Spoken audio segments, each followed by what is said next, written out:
Hi నమస్తే, welcome to Andhraprabha. Chilukuru Balaji ఆలయ పూజారిపై జరిగిన దాడి ఇప్పుడు రాష్ట్ర వ్యాప్తంగా చర్చనీయాంశంగా మారింది. అయితే ఈ వ్యవహారంలో కాంగ్రెస్ పార్టీ వెనకబడిపోయిందా? ఎవరు ఊహించినట్టుగా బీఆర్ఎస్ పార్టీ ఈ వ్యవహారాన్ని మొత్తం క్లెయిమ్ చేసుకుందా? ఇదే అంశంపై మనతో మాట్లాడేందుకు senior journalist Andhra Prabha editor YSR Sharma గారు మనతో ఉన్నారు. ఆయన అడిగి మరిన్ని వివరాలు తెలుసుకుందాం. సార్ నమస్కారం. సార్ నమస్తే అండి. సార్, ఇప్పుడు ఈ సౌందరరాజన్పై రామదండు బ్యాచ్ వాళ్ళు దాడి చేశారు. దాడి చేసినంత వరకు తర్వాత అది ఆక్షేపణీయం, అందులో ఎలాంటివి, కానీ దాన్ని వెళ్ళి పరామర్శించి ప్రజల దృష్టిలో కొంచెం వాళ్ళు త్వరగా రెస్పాండ్ అయ్యారు అనే విషయంలో కాంగ్రెస్ పార్టీ బాగా వెనకబడిపోయింది. అందరికన్నా ఆ లెక్క ప్రకారం ముందు క్లెయిమ్ చేయాల్సిన బీజేపీ అసలు ఇంతవరకు సోయిలో లేదు, కానీ దాన్ని బీఆర్ఎస్ త్వరగా క్లెయిమ్ చేసుకుంది. సో ఏదైనా కొత్త గేమ్కి, పొలిటికల్ గేమ్కి ఏమన్నా అరంగేట్రం జరిగిందంటారా? యాక్చువల్లీ చిలుకూరు బాలాజీ టెంపుల్ వ్యవహారము రాజకీయ పార్టీలు స్పందించిన తీరు చూస్తే గవర్నమెంట్ రేవంత్ రెడ్డి గారి ప్రభుత్వము మెరుపు చర్యలు తీసుకోవడంలో వెనకబడుతున్నదా అనే ఒక అభిప్రాయం అయితే వ్యక్తమవుతున్నది. ఎందుకంటే అది జరిగిన తర్వాత మర్నాడు కేటీఆర్ గారు వర్కింగ్ ప్రెసిడెంట్ ఆయన కోసికి దారిలో వెడుతూ ఏదో రైతు దీక్ష కోసం వెడుతూ పలకరించారా లేదా ప్రత్యేకించి అక్కడికి కోసం వెళ్ళారా అనే విషయం కన్నా కూడా ఫస్ట్ హీ అటెండెడ్, అక్కడికి వెళ్ళారు. తన మంది బార్బలాన్ని అంటేసుకెళ్ళారు. మాజీ మంత్రులు, ఎమ్మెల్యేలు, మాజీ ఎమ్మెల్యేలతో వెళ్ళారు. ఒక 40, 50, 60, 70 మంది కార్యకర్తలతో ఉన్న పూజారులు ఒక 15 మందిని అందరినీ కూర్చోబెట్టి అక్కడ వాళ్ళ యోగక్షేమాలు అడిగి అసలు ఏం జరిగింది ఏంటి అవన్నీ పరామర్శించి వాళ్ళని ఒక రకంగా ఓదార్చి భరోసా ఇచ్చి ఏదైతే ప్రభుత్వం ముందు చేయాలో ఒక ప్రతిపక్ష పార్టీ చేసింది అక్కడ విషయం. ఇది బాగా గ్లటరింగ్గా కనిపిస్తున్నది. ఏమి సరే, తర్వాత సాయంత్రానికి ఒక మహిళా మంత్రి వెళ్ళారు. రేవంత్ రెడ్డి గారు కూడా ఫోన్లో మాట్లాడారు. కానీ ఇదే చంద్రబాబు నాయుడు గారు అయితే మీరు ఊహించండి, అది ఇంకో రేంజ్లో ఉంటుంది సార్. అది అసలు ఆ అట్మాస్ఫియర్ వేరు ఉంటుంది అసలు, అది అంతే. కానీ మరి రేవంత్ రెడ్డి గారి దగ్గరికి వచ్చేసరికి ఇది అందులో ఒక మతానికి సంబంధించి, హిందూ మతానికి సంబంధించి తెలంగాణలో బీజేపీ ఇటువంటి విషయాల్లో కాచు కూర్చుంటుందన్న విషయం తెలుసు. సో దానితో ఏంటంటే అక్కడ ఒక దాడి జరిగింది. ఒక ప్రధాన ఆలయం, తెలంగాణనే కాదు చుట్టుపక్కల అన్ని రాష్ట్రాల్లోనూ ఈ దేవాలయం అంటే పెద్ద సెంటిమెంట్ వ్యవహారం అది. సో అటువంటి ఆలయ ప్రధాన పూజారి మీద వాళ్ళు ఒక రకంగా అందరూ దాదాపు ఒక 10 మంది దాకా వచ్చి నల్ల దుస్తుల్లో వచ్చి కూర్చొని అక్కడ ఒక పంచాయతీ నడిపి ఆ ప్రధాన పూజారిని కుర్చీలో కూర్చోబెట్టి వేలు చూపిస్తూ మాట్లాడి, పాప ఆయన కూడా ఎట్లాగా ఒక దండ అనుభవించే వ్యక్తులా కూర్చోబెట్టారు. ఇప్పుడు ఆయన వయసు కన్నా గౌరవం ఇవ్వాలి కదా. పైగా ఆయన కూడా చాలా ధీటుగా ఆర్గ్యూ చేశారు వాళ్ళతో. కానీ వీళ్ళు వేలు చూపించి, చేయి చూపించి, వేలు చూపించి బెదిరిస్తున్నట్టుగా మాట్లాడటం ఇవన్నీ చూసాం మనం వీడియోలో. సో అంటే అంత భయకంపితం అయిపోయి ఉన్నారు వాళ్ళు. మోరల్గా, నైతికంగా, చాలా మానసికంగా కూడా చాలా దుర్బలమైన స్థితిలోకి వెళ్ళిపోయాడు ఆయన. చూస్తే ఆయన బాడీ లాంగ్వేజ్ అది చూస్తే అటువంటి పరిస్థితుల్లో కేటీఆర్ గారు తన టీంతో వెళ్ళి వాళ్ళని పరామర్శించడము, ధైర్యం చెప్పడం అనేది చాలా విశేషం. సో ఇది అసలు ప్రభుత్వం వైపు నుంచి ముందు జరగాల్సిన చర్య. కానీ ఎందుకో అక్కడ జరగకపోగా సాయంత్రానికి రేవంత్ రెడ్డి గారు ఫోన్లో పరామర్శించారు.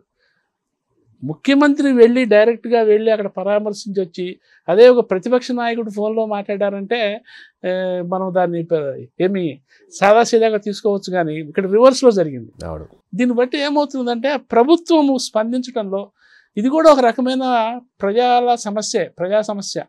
సో ప్రజల సమస్యల విషయంలో రేవంత్ రెడ్డి ప్రభుత్వము ఇంకా స్పీడ్గా స్పందించాల్సిన అవసరం కనిపిస్తున్నదా అనే ఒక ప్రశ్న అయితే లేవదీసిందండి ఆ సంఘటన. సరే, తర్వాత ఇక బీజేపీ బండి సంజయ్ గారు కూడా ఫోన్లో మాట్లాడారు, అది వేరే విషయం. సో ముఖ్యంగా రేవంత్ రెడ్డి ప్రభుత్వం వైపు, అంటే కాంగ్రెస్ ప్రభుత్వం వైపు, ఒక రాష్ట్ర ప్రభుత్వం వైపు నుంచి ఎందుకు ఇటువంటి స్పందనల విషయంలో జాప్యం జరుగుతుంది అనేది ఇక్కడ ప్రధానమైన ప్రశ్న. ఇటువంటి విషయాల్లో ఏమనిపిస్తుందంటే ప్రభుత్వానికి, ముఖ్యంగా రేవంత్ రెడ్డి గారి ప్రభుత్వానికి బలమైన ఒక టాస్క్ ఫోర్స్ లాంటి సలహాదారుల టీము లేదేమో. ఎందుకంటే కాంగ్రెస్ పార్టీ రాజకీయపరమైంది, ప్రభుత్వము అది ఒక అధికారికమైన ప్రజలకు సంబంధించిన ఒక వ్యవస్థ. సో ప్రభుత్వ కార్యక్రమాలకు సంబంధించి కూడా రేవంత్ రెడ్డి గారు ఒక్కరే అన్ని ఆలోచనలు చేయాలంటే సాధ్యమయ్యే పని కాదు. ఆయన కూడా మానవ మాత్రుడే. కానీ ఆయనకి ఒక బలమైన టీము, సలహాలు ఇచ్చే టీం ఉండాలి.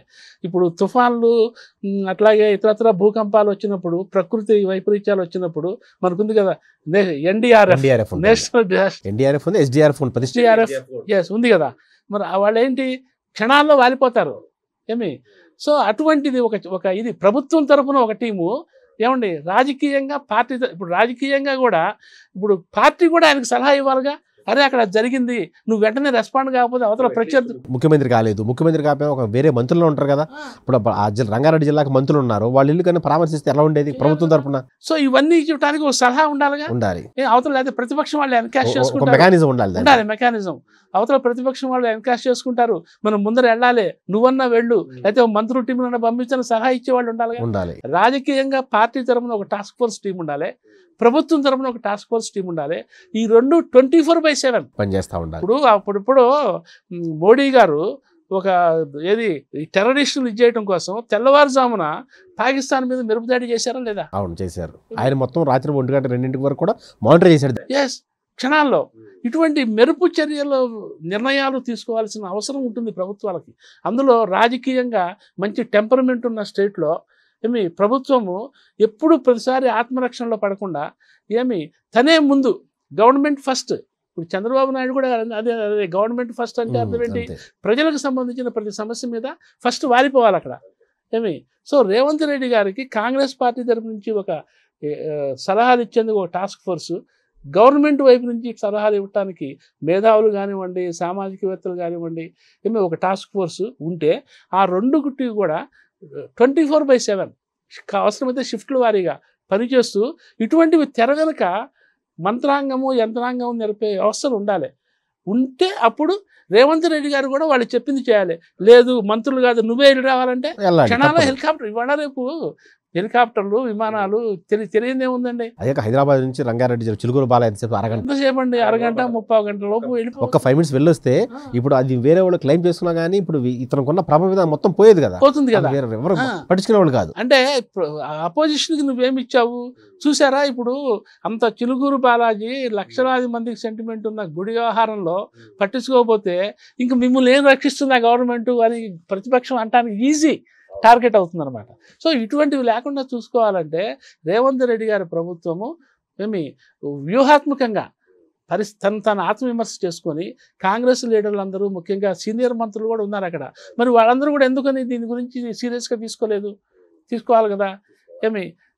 తీసుకోకుండా ఉన్నారు అంటే అర్థం ఏంటి? వాళ్ళు వేరే ఇతరత్ర కార్యక్రమాల్లో తలమునకలై ఉన్నట్లు అర్థం. కానీ ఇది కూడా జనానికి సంబంధించిన సమస్య. ఈ ఒక్క సంఘటన రేవంత్ రెడ్డి ప్రభుత్వము టు వాట్ ఎక్స్టెంట్ అది ఎంత సీరియస్గా ఇష్యూస్ని తీసుకుంటున్నది, ఎంతసేపటికి ఇప్పుడు ఈ సామాజిక వ్యవహారాలు కులగణన, బీసీ, ఎస్సీ ఎస్సీ రిజర్వేషన్ దాని మీద బిజీగా ఉన్నారు, రేషన్ కార్డులు దాంట్లో బిజీగా ఉన్నారు, స్థానిక సంస్థలు, రిజర్వేషన్లు ఇవే కాదు కదా, ఇవి కూడా ఇంపార్టెంటే. కానీ వీటితో పాటు అదనంగా ఎప్పటికప్పుడు ఒక మెరుపు చర్యలాగా వస్తున్న సంఘటనల మీద వీళ్ళ స్పందనలు కూడా ప్రజలు చాలా కీన్గా ఫాలో అవుతుంటారు. సో ఈ నేపథ్యంలో ఏంటంటే ఇది ఎక్కడ అలసత్వం జరిగింది అనేది ఒక్కసారి వాళ్ళు టీము క్యాబినెట్ కూర్చొని చర్చించుకొని ఎక్కడ లోపం జరిగింది, దీనికి ప్రత్యామ్నాయం ఏర్పాట్లు ఏమైనా చేసుకోవాలా. ఎందుకంటే ముఖ్యమంత్రులకి సలహాదారులు ఉన్నారు. ఇప్పుడు కేకే లాంటి సీనియర్ రాజకీయ నాయకులు ఉన్నారు, ఇంకా వేం నరేందర్ రెడ్డి సలహాదారులు ఉన్నారు. కానీ మరి వీళ్ళందరూ ఏం చేస్తున్నట్టు అనేది ఒక క్వశ్చన్ వస్తుంది కదా. ఇప్పుడు రేవంత్ రెడ్డికి ఇవే కదా చెప్పాలి కదా ముఖ్యమంత్రికి. ఇప్పుడు వాళ్ళు పార్టీ కూడా క్లెయిమ్ చేసుకోవాలి కదా. అన్నిటికీ మించి కాంగ్రెస్ పార్టీకి కొంత అవునున్నా కాదన్నా కొంత హిందూ వర్గం కొంచెం దూరంగానే ఉంటుంది. ఇప్పుడు ఇలాంటి సందర్భాల్లో వాళ్ళు త్వరగా యాక్టివ్ తీసుకుంటే వాళ్ళ దగ్గర అవకాశం ఉంది కదా. మరి వాళ్ళు ఎందుకని రియాక్ట్ అవ్వలేదు అర్థం కాలేదు. ఇప్పుడు మీరు అన్నట్టుగా చుట్టుపక్కల వాళ్ళకి మెకానిజం లేదు, వాళ్ళ మైండ్ సెట్ అంతా వేరే యాంగిల్స్లో ఉన్నట్టు ఉంది. ఇప్పుడు శాంతి భద్రతలు ప్లస్ ఇలాంటి సెన్సేషన్ ఉన్న అంశాలు త్వరగా పట్టించుకుంటే త్వరగా ప్రజల్లోకి వెళ్తారు. పైగా అది సరే అక్కడ ఏమీ కాలేదు, అవాంఛనీయమైన సంఘటనలు ఏమి జరగలేదు, కానీ లా అండ్ ఆర్డర్కి సంబంధించిన ఇష్యూ అండి ఇది. ఏమండి అటువంటివి తరచుగా గవర్నమెంట్ సీరియస్గా తీసుకోకపోతే ఎక్కడైనా జరగచ్చు. సో దాన్ని మొగ్గలోనే తుంచేసే కార్యక్రమానికి రేవంత్ రెడ్డి ప్రభుత్వం అప్పటికి ఆన్ ద స్పాట్ కనుక దృష్టి పెట్టుంటే ప్రజలకు ఒక మంచి సంకేతం పోయేది. ఓకే, లా అండ్ ఆర్డర్ విషయంలో గవర్నమెంట్ చాలా సీరియస్గా ఉంది, స్ట్రిక్ట్గా ఉంది, స్పాంటేనిటీ చూపించింది అనే ఒక అభిప్రాయం వస్తే అది గవర్నమెంట్కి మంచి ఫెచ్చింగ్ పాయింటే కదా. అవును సార్. అది సార్ ఇంకోసారి ఇందులో ఇంకోటి చిన్న యాంగిల్ ఉంది. ఒక ఒక 5 ఏళ్ల క్రితం కేసీఆర్ గారు ఒక సభలో హిందూగాళ్ళు బొందుగాళ్ళు అని ఒక కామెంట్ చేశారు. ఆ కామెంట్ చేసిన తర్వాత హిందూ వర్గం దాదాపుగా బీఆర్ఎస్కు దూరం అయిపోయింది. బీఆర్ఎస్కు దూరం అవడంతో పాటు బీజేపీకి బాగా దగ్గరైంది. ఆ ఎలక్షన్లో బీజేపీ సీట్లు బాగా వచ్చినాయి. ఆ తర్వాత మళ్ళీ హిందూ వర్గం బీఆర్ఎస్ని చాలా తక్కువగా ఓన్ చేసుకుంది. ఇప్పుడు వాళ్ళని కూడా మళ్ళీ దగ్గర తీసుకునే ప్రయత్నంలోనే ఈ కేసీఆర్ కానీ కేటీఆర్ కానీ ఇప్పుడు నిన్న చిలుకూరు బాలాజీ పూజారిపై జరిగిన దాడిపై వాళ్ళంటే లాంగ్ ప్లాన్ ఉందంటారా ఈ పరామర్శ వెనకాల? అంటే యాక్చువల్లీ దీన్ని కేవలం ఒక హిందూ రిలీజియస్ యాంగిల్ అని కాకుండా బీయింగ్ అపోజిషన్ పార్టీ కేటీఆర్ గారు అయితే స్పాంటేనియస్గా సవ్యమైన రీతిలోనే స్పందించారు. అది ఒక పబ్లిక్ ఇష్యూ లాగా తీసుకొని, ఎందుకంటే చిలుకూరు టెంపుల్ అనేది లక్షలాది మందికి సంబంధించిన ఒక సెంటిమెంట్ ఇష్యూ కాబట్టి ఆ యాంగిల్లో ఆయన తీసుకొని అక్కడ అటెండ్ అయినారు. దానికి హిందూ రిలీజియస్ ఇది మనం ఆపాదించడం కంటే కూడా ఒక పబ్లిక్ ఇష్యూ లాగా చూడటం వరకే మంచిదని నా ఉద్దేశం. Thank you sir.